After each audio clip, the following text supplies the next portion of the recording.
Yeah, so if I do the Matrix, you get that amazing news.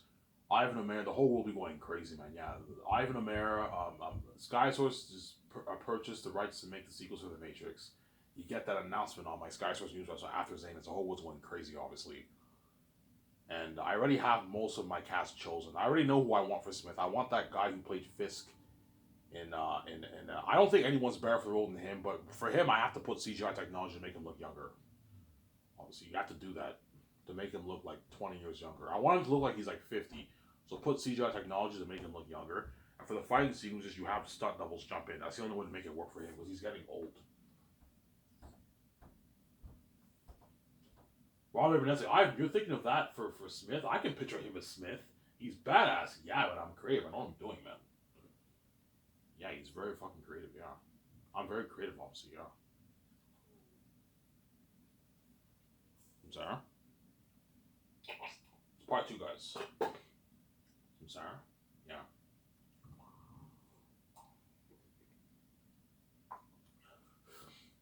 I'm sorry. So I'll talk salaries first. How much I want to pay my cast for the Matrix. Obviously, I will do the takeout in Montana, and I'll have the Wachowski sisters sit with me and VJ and my team, like John Favreau, Dave Filoni, or James Gunn, whatever it is, and we plan out the idea for the first movie. And I have my notes with me, and I might have my two script developers help me and VJ with the notes for the. Okay, guys, we have to study Matrix. No, I don't know. Me and VJ is enough. Have VJ help me, Sweetie help me. I'm son. Let's print out the Matrix One script. Let's study it, and we come up with a good idea for the for I already have the idea planned out for the first story, first Matrix story. Okay, they call Neo the anomaly because he's the one. He has the cheat code. He has the code of the one. Obviously. So Sarah, Neo is the sixth one. The seventh one is a lucky one. I am the lucky one. That's why seven is a lucky number. So I am the lucky number seven one. Obviously. So the moment I am born into the Matrix, it's a seven. It becomes a seven iteration. So when I meet the architect, whatever it is, he says, "You're this is a seventh iteration of the Matrix. You are the seventh one, the lucky one. Neo was the sixth one. He was not so lucky. He lost love of his life. He made errors. He wasn't too bright. You take clips and you coincide it with your story. I know what I'm doing, obviously. So if I do the Matrix, obviously, before I take the actors out to Montana, they're all excited, obviously, for the three movie trilogy for 10 years. You can pay Michael B. Jordan for the first movie his $9 million, $9.5 million, something like that. You give him six point like 6 million in royalties for the movie. And he gets 250K for the merch. You can sign him to $1.5 million deal for the first game, $1.7 million deal for the first game. That way, because he's gonna tell me, if you want me to be exclusive for your company, you better offer me a lot of money, as Hollywood will be throwing me a lot of offers. Okay, fine. Is this enough money? That's enough, Ivan. Yeah, I'm paying you more than enough money, man. You're gonna walk away with millions in your bank. Yeah, it's a good paycheck for you. You see how excited he is. Holy shit, Ivan! Like, I'm so hot. You're doing a 3 movie trilogy for the Matrix. Yeah, man. I'll be saving you guys for like 10 years. You're fucking lucky. That's why they're the luckiest.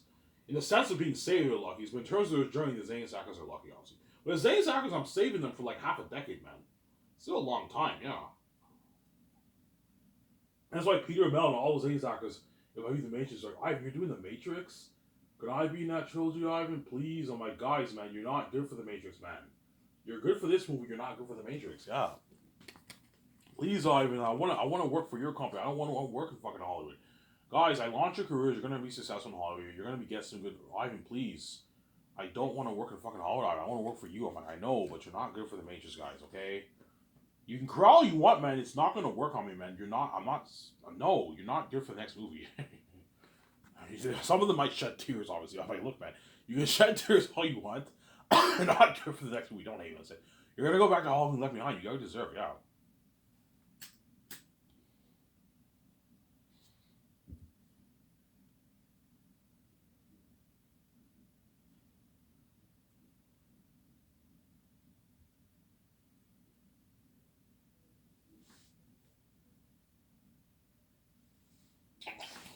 That's my note for Michael.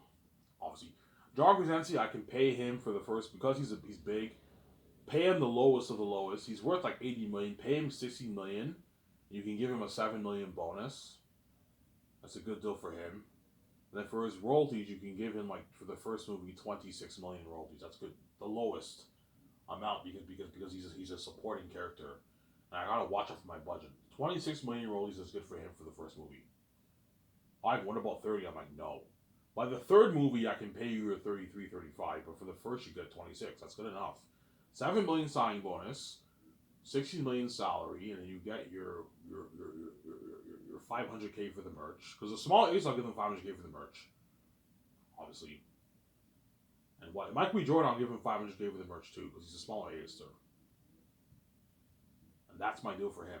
Then Brie Larson, you can pay her like 10 for the first movie, and you can give her 11 million in royalties, 12 million royalties for the first movie. But she doesn't get a bonus because she's not a bigger A-list actress than Sarah. That's a good deal for her. Then Paul Bettany, you can match it with Breeze. 10 or 11 million around there, you can pay them, and you give them 11 million royalties. That's good enough. 12 million royalties, that's good enough for them. And 500K for the merch, and they get money for the game. Like 2 million, 1.9 million for the game or something like that. And John Krasinski, you can pay him maybe 2.5 million, 2.3 million for the game, 2.4 million for the game. But he's a bigger A-lister. For the game, I'm only going to pay them their moderate amount for the millions. Don't pay them 10, they're ripping you off. Pay them like 1.7, 1.5, 2, 2.8, 2.5, 3. Don't go any higher than like 3.5 million for the game from Yakuza. That's good enough. Because I'm paying you enough money, obviously, Sarah. Yeah. And the Fist actor, because he's not an A-list actor, he's like a B-list actor, rising star. The first movie, you can pay him maybe 6 million or something like that. And he gets his 250K merch, but he doesn't get royalties. Don't hate me, I'm saying. The second movie, you give him a raise, he gets 8 million. He gets 250K merch. And the third movie, he's an A-lister now because he's so famous. You can pay him his 9.3, 9.4, and you can give him 6 million in royalties for the third movie. He gets the lowest amount, 6 million. That's a good deal for him, obviously. But he's not as big as those other actors. All those other actors are bigger than he is. He's like a B-list actor. He does television. You don't see him in watching movies. He's like a hybrid rising star B-list actor.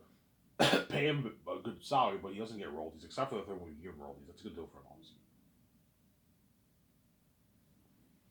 And Ben Affleck, he's the biggest of them all. He's the one who makes the dough because he's bigger. You know, Michael B. Jordan's like, why is Ben making more than me? Because he's bigger than you, Michael. Even though you're a supporting lead, he's a supporting character. He's bigger than you. I'm gonna make sure he gets paid because he's the one who's gonna build probably the most buzz out of all those actors.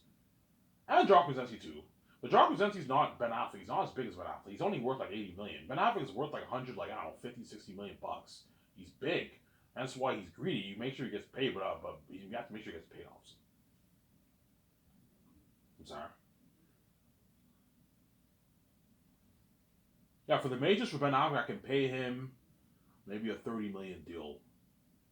I'm lowering his salary a little bit for the Matrix because in the Great Escape he's playing the big boss. For the Matrix he's a supporting character. He's not playing the big evil villain like he is in the Great Escape. So I can pay him maybe a 10 million bonus, Ben Affleck, and a 20 million salary. That's a good deal for him. And you give him 60 million in royalties for the movie.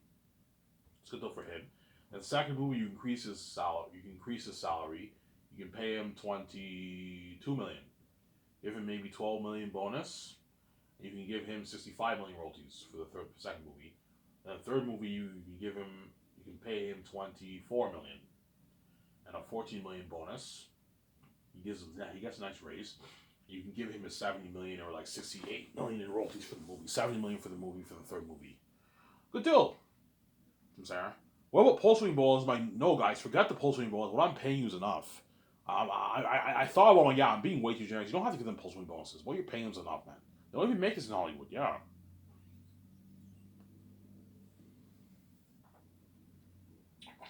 And the minor characters, they get their $300, $400, $500,000, $700, $600,000. The ones who are a bit more minor, obviously. So the parents, the people who play my parents, my best friends in the movie, those guys are minor characters. You sign them to the 350,000. Don't hate them. Send 400,000, 500,000 deal, which is a good paycheck for a minor role, man. That's a good paycheck, obviously.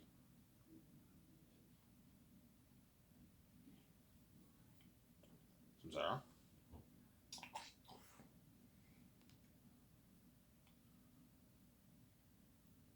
So that's my idea for the salaries for my cast. Obviously for the Matrix. They're gonna be so excited. Obviously, I'll take them to Montana. I'll do my takeouts for the Matrix from at Montana's. Montana's is a. I don't know if it's in America, but it's a big company in Canada. For Zayas, I'm doing Boston Pizza. For the Matrix, if I do the Matrix, I'm doing Montana's. Take all the stars out, and I'll sign Keanu Reeves too, but he's a minor role. I'll sign him like a 1.5 million deal. Obviously, if you want, right? You can bring Keanu Reeves on as a consultant if you want for the Matrix. If you want, you can pay him a good salary. Hey, I can have you consult. No, I don't have to do that. Keanu Reeves is not really a consultant. He's an actor, right? He directs too, but he's not that great of a director. I saw one of his movies he made where he directed. It was on Netflix. It was not that good of a movie. Keanu Reeves is not really a good director, but he's an amazing actor, obviously. He's like, You Owe Me a Life or something like that. I forget what it's called. He played the villain in the movie, the Boston movie. It wasn't that good of a movie. He directed it, obviously. Some Sarah. Hence why Ben Affleck, John Krasinski, Brie Larson, because they're chosen for the Great Escape, and Paul Bettany, they're praying to God to use the Matrix because they want to be safe for 10 years. They don't want to go to Hollywood.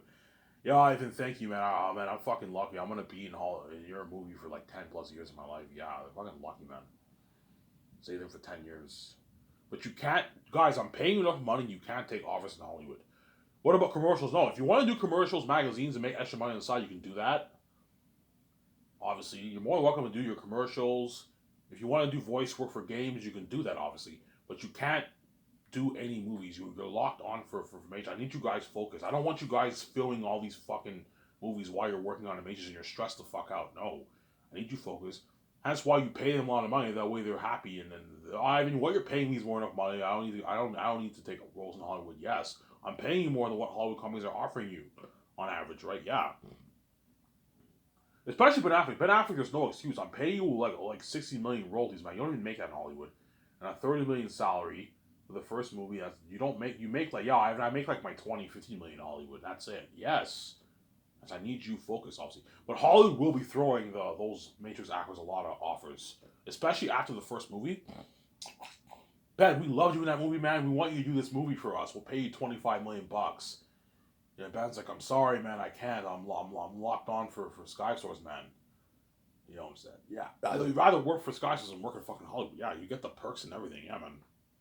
Incredible jet, parted out my yacht, parted out my condo. You know what I'm saying? Limo services is better than Hollywood. Yeah, man. Saving got suites for the training. Yeah.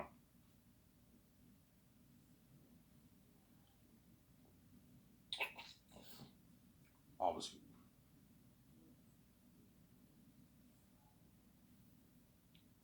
Some Sarah? That's my point.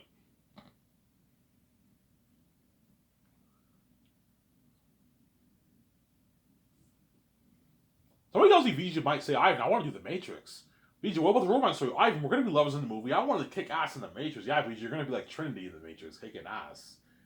You know what I'm saying? I'm like Keanu Reeves, Neo, and Michael B. Jordan's like Morpheus in the Matrix. Yeah. Obviously. Some Sarah? You know, Warner Bros. That's going to be blown away. Ivan, man, you're fucking gifted, man, no end. Fuck, man, like, how do you do it, Ivan? You have all these ideas in your mind, you come up with amazing stories. Yeah, guys, I'm born with a gift. God gave me the creative gift. I'm not that intelligent, but if you want creativity, I'm very gifted in that. Yo, Ivan, you're gifted. Yeah, guys, I have the Great Escape planned out. I have Very Unique planned out. I have the Hidden Valley movie planned out. The Western Gangster, I don't have that planned out. But, like, all my 4 movies, they all sound like good movies, right? Yeah, I'm creative. Obviously. And I care more about the art than the money.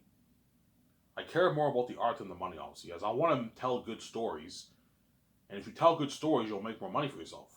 Some Sarah? That's my point. You tell good stories, you'll make more money for yourself. Yeah. And Ben gets his $1.5 million for their merch too. Obviously, I forgot to mention that because he's a bigger ace actor. And John Krasinski gets his 1.5 million too. Sorry, I said 500K. No, he gets his 1.5 million. And Brie Larson and Paul Bettany get their 500K for the merch. Mike B. Jordan gets his 500K for the merch. The Smith actor gets his 250K because he's like a B-list actor, rising star kind of guy. He's a B-list actor. But after the first movie, you pay him a rising star salary. Oh yeah, and then for the Cisco actor, I might perhaps have KJ Apple be the operator, or maybe the Cisco actor in Flash. He might be good for the movie too. He's a B-list actor, obviously.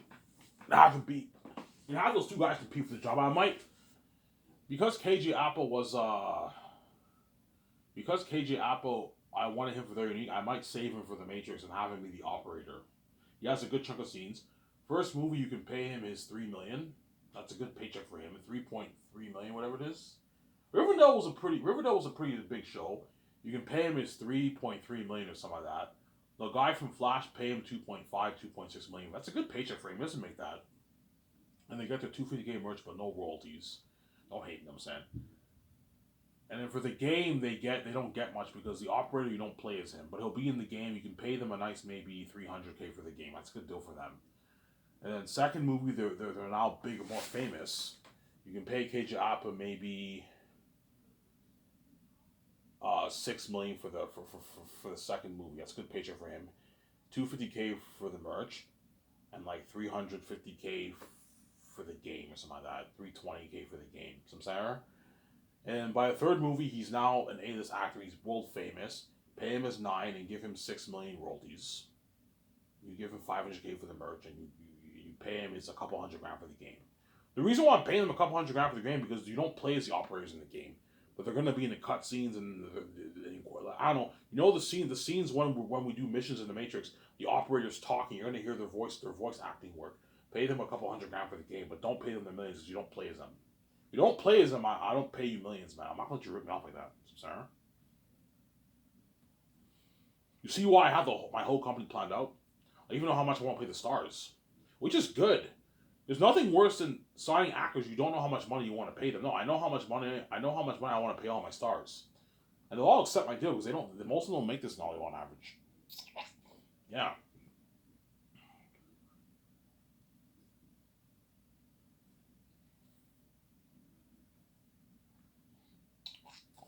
Now let's talk about the story, the interesting part, right?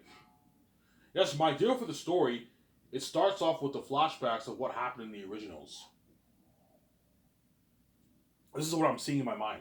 It starts off with the flashbacks of what happened in the originals. The first one, you get the flashback of the first one. The second one when Smith meets Neo in that park. He says, "Some part of you imprisoned onto me. A new man, apparently freed." And Neo's like, "Congratulations." You know what I'm saying? Yeah, you put that in there. That way it coincides with your story, obviously. You got the scene in Revolutions when Neo was like, the Agent Smith has grown beyond control. You cannot stop him, but I can. And if you fail, I won't. And Neo failed. He could not defeat Smith. You know what I'm saying? He let Smith cognizant onto him, and he became the Neo Smith. And then the machines destroyed the Neo Smith, and in doing so, they destroyed the Agent Smith and the rest of his clones. And in the end, the Oracle's like, "Where's Neo?" And he's like, "He's up there, smiling at us.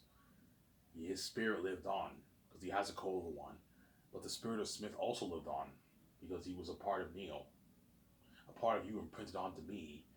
Remember that? Yeah, and Lord, you put that in there. That way, it coincides with your story. You're fucking gifted, yes, obviously. Samsara. Yeah, and you ended off with the scene in the Matrix 1 when the black cat walked by and Keanu Reeves is like, "Deja vu." And Trinity's like, "Deja vu." He said, "Yeah, a black cat walked by, and another one that looked like it just walked by afterwards." Yeah, deja vu happens when something changes in the Matrix. You ended off with that. You know what I'm saying? And you get the green code, obviously, and it says the Matrix deja vu. You get that beautiful Matrix song. You know what I'm saying? You're fucking creative, yes. You know what I'm saying? I have like all the pictures in my mind for the Matrix 1 because I'm fucking creative. You know what I'm saying? and after that, it starts off in the Matrix, and it says the Matrix six iteration of the Matrix 7 years later, and it starts off with a family. They're at some carnival event, whatever it is, and they go home. They listen to the radio, and they go to their house or their apartment, and they see a black cat walk by. Another black cat walks by again, and the kids are like, "Mom, Dad." The parents like, "What, honey? We saw a black cat." And after there's a black cat, and the parents like, "Honey, there's many cats in this city. Why are you so surprised if you see a black cat?" "No, you don't understand. We saw a black cat. The cat went away, then another one that looked just like it went away again." And they're like, "Oh, interesting." You know what I'm saying? It's the deja vu, like you saw in Matrix 1, right? Obviously. And something changes. You get this glitch in the Matrix, and you get this viral thing going on the radio and all that stuff. People's rooms are changing in the apartment, and people are reacting and everything, obviously. And you after that, it transfers to the Oracle's apartment. She's in her apartment making cookies, whatever it is, with the kids and everything. And then she hears this noise. She's like, "What the heck's going on?" She opens a door, and she knows how there's people. There's this viral thing going on over the Matrix in their apartment building. People are like, "What the fuck is going on in my house?" She's like, "Excuse me, what's going on here?" There's stuff changing. Things are changing in my apartment and all that stuff. Something like that. I'm paraphrasing. It's a deja vu, and she's like, "What? That's impossible, unless." She's like, "Smith." You know what I'm saying? And she gets her cell phone. She calls the architect, obviously, and they meet in the park. Obviously, yeah, they meet in the park, obviously, and you get the scene where Smith comes back. I'm thinking something like Terminator. You get this electricity, obviously, and then Smith forms, and then 3 agents form behind him, obviously. So I'm saying, and when electricity forms, Smith forms in his full human form because he's not human. Whereas for the one, he's actually formed as a baby because he's truly human and he's half man, half machine. Agent Smith is not human. He's a sentinel. But he's a sentinel, obviously. He's a virus, a sentinel, right? He's a sentinel being. He's not human. Obviously, some saying. And you get this creepy music, like this creepy music. You know what I'm saying? I don't want to copy Terminator, but it has some similarities. You have the electricity, and the body of Agent Smith forms, and 3 agents form behind him, and you get the electricity, obviously, and it's like this green code. Whereas when the one baby forms, you get the green code, obviously, but you also see the skeleton of the baby because he's human and machine, and you see the light in the code because he has the code of the one. He has the anomaly code. Yeah, I'm saying I know I'm doing obviously. You know what I'm saying? So, do you want the Oracle scene to take place first, or Agent Smith forming? As soon as she says Smith obviously, and she calls the architect obviously, you transfer to the Agent Smith forming, and after that you transfer back to the Oracle meeting the architect in the park. Obviously, like Smith is back and all that stuff. I'm saying, yeah, when Agent Smith forms, he's naked. You don't see his area. I'll have the movie be like PG-13, 14 plus. Not rated R, no, 14 plus. So you don't see his part, but he's naked. And you don't see his genitals, obviously, but he's naked, obviously. And he goes to a suit place. I need a suit, I'm saying. But my point is, like, as soon as Agent Smith forms, obviously, and the 3 agents form behind him, he laughs. He's like, "Ha ha ha ha, I'm back." You know what I'm saying? Yeah. And then the first thing he says, he's like, "Any anomalies?" You know what I'm saying? And then the 3 agents they talk. They're like, "No anomalies. The last anomaly known, Thomas Anderson, also known as Neo, and the other agent says deceased 70 years ago." And the Agent Smith, they all mock him like, "Ha ha ha ha. Even Neo, the one himself, couldn't defeat me. Because he wasn't the chosen one." They all laugh and they mock Keanu Reeves. Yeah, look at an amazing movie. Yeah. Alright, you're fucking creative. Yeah, so fucking creative. And I'll tell a good story. Hence why I'm sick and tired of all these Hollywood companies. I don't mean to be rude here. Who make shitty fucking movies. Nowadays in Hollywood, all they care about is spectacle. They don't care about making a good movie, man. It's all about money. Yeah, man. Because what? The truth is, what? The Hollywood business people, they're not creative people. They're business people. They don't know anything about creativity. They hire the creatives, they have the power, and they always think they know more than the creative people, and they end up making shittier movies. Yeah, do this, do that, do that. And hopefully, the movie makes money, and that's all that matters. No, like it's good to make money, but you gotta make good movies too. It's all about art, obviously. Because I don't mean to be rude. The movies in the '80s and '90s are better than the movies that are made today, man. Like I'm not kidding around. You look at the movies that are made in the '90s, in the '80s. Most of the movies are better quality movies than the ones you see today, man. The '80s had a lot of good movies. The '90s had a lot of good movies, obviously. Some saying the '90s was like the peak year of Hollywood. Like a lot of good movies came out in the '90s and the '80s. Terminator 2. You know what I'm saying? All these amazing movies. Terminator 2 is a masterpiece, man. Better than most of the movies that came out today, right? Yeah. You see the difference, obviously. Hollywood changed. It's all about spectacle now, less on the art. Unfortunately, some saying. Why it's spectacle? Why? Because the Hollywood companies know spectacles puts butts in the seats. Movies that focus more on quality and art a lot of them tend to not make as much money. Whereas the spectacles are the ones who make money because the people are wowed by the technology. That's why Hollywood is all about spectacle. Gone are the days where they make $50 million, $40 million big budget movies. Now all big budget movies are $150, $200, $250 million. Because the Hollywood companies want to make their $1 billion off their movie. And a lot of the movies now are not that good, to be honest. I'm sorry, compared to the movies in the 90s and 80s. The movies in the 90s and 80s, a lot of them are better than the movies that came out today, man. I don't mean rude. All the classics are in the 90s and the 80s, man. Good fucking movies in the 90s and 80s. Yeah, man. It's too bad, huh? The what? The Hollywood system has changed since the 90s and 80s, unfortunately, yeah. Obviously. That's why I care a lot about telling good stories. Spectacle is good, obviously. If you can tell an amazing story and have spectacle, that's like the what? That's like the best movie. But it's very rare to have a movie that has very good spectacle and the movie is very, very good in quality and art. Chances are the movie's okay, but the spectacle is amazing. It makes the movie makes the movie money, obviously. There's a few movies who had amazing spectacle and good quality storytelling, like Lord of the Rings. Lord of the Rings had amazing spectacle, but it was also a very good quality telling story. Matrix 1 did not have as much of a spectacle, but it had quality.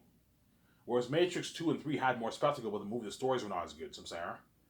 That's why it's good to have the balance of spectacle and good quality art. Spectacle is important, obviously.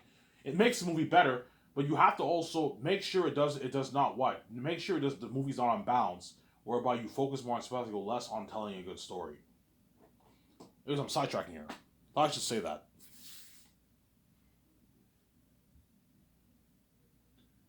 Yeah. So the Oracle meets with the architect, obviously. You know what I'm saying? Like the one must be reborn, obviously. And they're like, how? And the oracle's like Smith came back, and the one is the opposite of Smith, so the one will also be reborn. Obviously, what do we do? And we have to meet with him, and then they go to they drive. They take a drive off. This is how you know I'm creative. They take a drive, obviously, and they go to the very house where Morpheus first met Neo. The stuff's still there. They see the mirror, and the mirror is full of dust and that's rusted up and everything. And that mirror is the gateway to the machine world. So I'm saying, all right, you're fucking great. Yes. And they go through that mirror, obviously, and then they meet with the machine god, Ex Machina, whatever it is, Ex Machina, whatever it is. I forget his name. And they meet with him. You know what I'm saying? And then he's like, "What? You know what I'm saying? What are you doing here?" You know what I'm saying? And the Oracle and the Ark look at each other. Like we're afraid. We're afraid you may have underestimated him. He's like, "Who?" He's like, "Smith." He's like, "How's that possible? He was destroyed 70 years ago." You know, I'm afraid not. Smith has returned. You know what I'm saying? Smith is back. He's like, "What?" You know what I'm saying? Something like that. You know what I'm saying? He's like freaking out the machine. You know what I'm saying? He's like, how? He's like, Neo was dead. His body died. And after the Oracle's like, yes, his body died, but his spirit lived. You know what I'm saying? Yeah. We both know the code of the one can never fully be destroyed. Only the substance, only the body can be destroyed. Something like that. You know what I'm saying. Now what shall be done? He's like the one will be reborn and all that stuff. Yeah, and they make a deal with the machine, obviously. Yeah, and if this one fails again, and after that the Oracle and Architect, this one won't. You know, I'm saying something like that. You know what I'm saying, and you get the birth of the one. Obviously, you get the birth of the one in the machine world. Obviously. So how does it work, Ivan? So what happens is you get the you have the goo. Obviously, I don't know how the baby forms, but you have this like seed or something like that, and the baby forms rapidly in the real world. And while it's forming in the real world, it's also forming in the matrix. You get this electricity, obviously. But for the baby, you see the skeleton and you see the green code and the light in the code, because he's half man, half machine. So the birth in the matrix represents the machine, the part of him. The real world represents the human side of him, the biological side of him, obviously. Sarah. And the baby forms in the goo. Forms in the goo, obviously. And while it's forming in the goo, he's forming in the matrix, the electricity, and you get the skeleton, you get the light and the green code forming the baby in the junkyard. Obviously, some Sarah. In the junkyard, obviously, yeah. Hi, you're creative, yes. It's forming in the junkyard, obviously. You get this amazing music, and yeah, so you know I'm creative, obviously, yeah. I won't tell the full story. I might go up to the part maybe when he's in high school, and I'll end it there. Obviously. I already told you my different story many times, as you guys already know the story, obviously. It forms in the goo, in the real world. In the Matrix, the electricity forms a skeleton of the baby. And you see the green code, but in the green code you see the light. Because the one has the anomaly code, which is me, obviously. Yeah, the seventh one, lucky one. You know what I'm saying? Yeah. Some Sarah. That's how the one is born. That's my dear. I don't know how, what forms the biological body of the baby. I don't know. You're gonna have to talk with the Wachowski sisters. You know what I'm saying? But look, man. Morpheus said the one was born inside the Matrix. So how the fuck is he born inside the Matrix if he's born in the... You saw Keanu Reeves wake up in the real world. So he obviously started off as a baby and his body grew in the real world, obviously. So how the fuck was he born in the Matrix? Oh, we don't know. We just said that in the movie, yes. This is the only way I can think of it for it to work. He was born inside the Matrix. But he also has a biological body in the real world, so that's the only way to make it work. I can't think of anything else, man. Yo,